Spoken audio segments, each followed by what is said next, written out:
Hello there guys, my name is Patricia Bright and welcome to The Break, where we are providing you with the tools to learn, grow and navigate life like a boss and make money moves in the process. So today I wanted to do a video about basically financial planning in a crisis, and this is something that I feel like is super valuable right about now. I feel a lot of us feel like we're in a crisis. I feel like a lot of us feel quite anxious about what is going on and that potentially we might need to get our money in order, or some of us are like, you know what? We have no plan. We don't know what we're doing. Oh my gosh. So if you don't have a financial plan in place right about now, hopefully this video is going to give you some advice and some tips and maybe even just a little bit of hope that there's a way to be able to do something to get out of your current situation. If you feel really anxious and unsure, usually at least if you know that there are a few steps that you can take to get to where you want to get to, it's going to help you feel a little bit better, especially in uncertain times like this. So the first thing you need to do is have a reality check. What the hell is going on? Where are we at right now? What's happening? I know some people right now feel really overwhelmed, like I've lost my job, I don't have any money, I got this, but just stop. Get a piece of paper, write it down and have a reality check. It's time to sit down. It's time to look at where you are at, what's gone wrong from your side, but also externally, because it's not always you. Right now, what is going on is not your fault. You couldn't have planned for this. Who could have planned for like a volcano erupting? You can't plan for that. However, that's an external factor. So write down the external factor of what is a reason why you might be impacted negatively, but also financially where you might not be doing what you should be doing. And I think that if we all take a cold, honest, hard look at ourselves, we realize we might be spending a little too much on food. We might be buying a few things that we don't need to. We might have used our credit card on things we didn't need to use them on. Sit down and have a look and ask yourself some of these tough, hard questions. Remember, a reality check is not about beating yourself up or like thinking, oh my gosh, I failed in all these different ways. That's not what it's about. It's about looking at, okay, this is what's going on.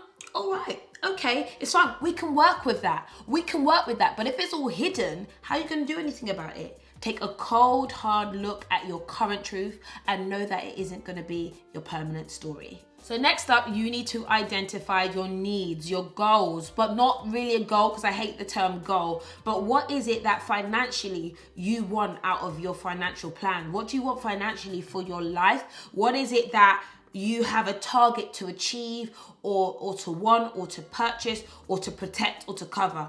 Get that out there as well. As much as you realize where you are, where you currently are with your reality check, where do you want to be? What does that look like? And if you can, put a numerical figure on it. Put a number, put an itemized list. It's, I want to be able to pay off my car. I want to be able to save this amount for a deposit. I want to be able to pay my rent every single month without missing it. What does that number look like? My step after that when it comes to financial planning has got to be the budget. I know it sounds boring and it sounds simple, but it is a great way to get a clearer picture of what's going on, because you might say, why don't I have enough for this? Why am I unprepared? Your budget is gonna stem into you being able to save and protect yourself in the long run. But yeah, the budget is essential. If you guys don't know, I do have a budget template that anybody and everybody can use. I have it in the link down below. It's £1.99. £1.99 to basically help you live your life. It's definitely worth it. But yeah, you need to get your budget in place. You need to look at what you have going in right now, what you have coming out, and you need to work out what you've got left over. Something's going wrong somewhere if you're struggling with your finances, okay? So it's worthwhile just sitting down, doing that exercise for 20 minutes, even an hour, to just say, right, what have I got coming in? Here's what I'm gonna do and here's what I have left over. If you don't have anything left over, then also some other changes need to be made. So once you have done your budget, you probably have an idea of what you have available to yourself, what you should have available to yourself. You might notice that you might need to make some tweaks or not, but when you have got something left over, the first thing you want to do is put some money aside in an emergency fund. Listen, if a crisis isn't going to tell you that, I don't know what is going to tell you that. This is a fund that is going to help you when things get tough, when things get wild, like they literally are now. And this figure should probably be between 1 to 3 months worth of living. So your rent, your food, and other like bills that you need to live on. Start building that fund up. If it's £3,000, if it's £2,000, build that fund up to protect yourself for the future. If you hadn't thought about doing it before, now is the time to think about doing it. I don't know if all of these points are chronological, but these are points that you need to do. And the next thing is to get your expenses down, particularly in a crisis. If you are paying too much for certain things, if you're spending too much in certain areas, cut that out so you have more to save in an emergency fund, so that you have more to put aside for rainy days. That is really important. Now, when it comes to cutting expenses, there are a few practical tips that I actually think that there are. Number one, you can actually reach out to your utilities providers. Find out what you're currently paying. A lot of us do not know what we're paying. How much is your electricity? How much is it? You don't know what it is? Why? Some of us are sometimes on automatic plans that are a bit more expensive. So that might be phone plans, it might be utilities plans. You reach out to your providers, ask them, what's my rate and what can you do about it? Also, you can threaten to say, I'm gonna leave and go to another provider. Search the market and see what's out there. There are even automatic services that help you do that. You should not be overpaying for stuff just because you haven't been able to take the time to see if you can get it cheaper elsewhere. Shop around and cut those costs. Other things that you can look at is your apps, your subscriptions. I did this, oh my gosh, let me tell you how annoyed I was that I had probably spent about 90 to 100 pounds on apps and things that I wasn't even using. Some of them are just automatically downloading. So if you don't know, you can go into your phone, you can go into your general settings, and you can look at subscriptions, and you'll see that there are things that you're subscribed to within your phone that you're like, when did I subscribe to this? I didn't know about this. Just double check that you're not paying for things that you shouldn't be paying for. It's a great way to make some additional savings. So there are other expenses that are essential, such as your mortgages, such as your rent. I know that there are times that are a bit difficult right now. This is not a time to bury your head in the sand. I think it's really important to pick up the phone and contact your providers and say, listen, I might be struggling. Some providers are providing like mortgage holidays or payment holidays that you won't have to pay for a season of time. If you can, make those requests. Don't just stop paying, okay? That could be a huge issue, but do let your providers know if you're going to have an issue with paying. So just see what the options are for you. So at this point in time, you should have done your budget and your expenses should be lower. Those are the first steps. The next thing that you can do to make sure that you have a good financial plan is to start automating it. And actually, you can start automating it from the very beginning. So this is the process of trying to make your money going to where it needs to go without you having to think about it.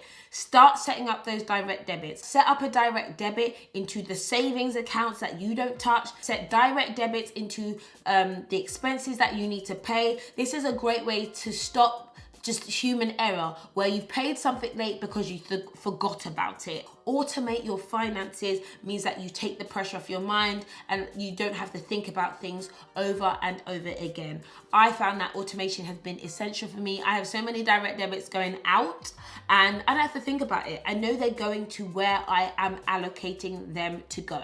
So in summary, we have done a reality check. We've got an idea of what we actually need, what we want. We've put our budget in place. We've started preparing an emergency fund. We've got our expenses down lower. The next thing we need to do is think about an investing plan. If you've now got your expenses unlocked, you've got your savings unlocked, you've got your emergency fund sorted out, you're able to pay your bills consistently and readily, you want to start making your money work for you, and that is what investing will do. Investing is basically putting your money into something and getting a return from that. Now, Where you invest, you don't always have a guaranteed return. Some people do lose money, and the reality is that you need to make sure that you can afford to lose some of that money because everything else is sorted, because your budget is on lock.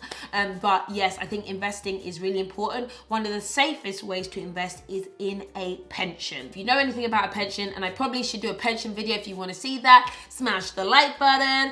Caress the like button is what we say. If you want to see that, let me know. But yes, you can get a pension. Usually your workplace should have a pension, but you can also open up a SIP, a self-invested pension. And this is a way to put money aside for the future. But the great thing about pensions is that they can invest. So pensions can make more money. Yes, and that's what you want. You want your money to work for you. So I would say that as part of your personal financial plan is to have a pension in place and let your pension start investing. It's the cheapest way to ever invest because you don't have to pay tax on it right about now. And then of course you can look at investing into the stock market or other forms of assets. Now I don't want to get into that because investing is a whole series.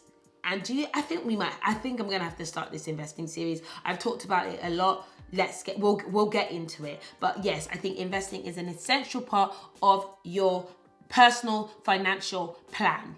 So guys, I hope you enjoyed that video. I wanted to provide quite some straight talking points and things that you should consider when it comes to putting a financial plan in place, especially in a crisis like we are facing right about now. So I wanted it to be a little bit more serious. However, things will adjust, especially if you put a plan into place. If you watch content like this, if you read books, you'll know that, there's times where things are up and times where things are down.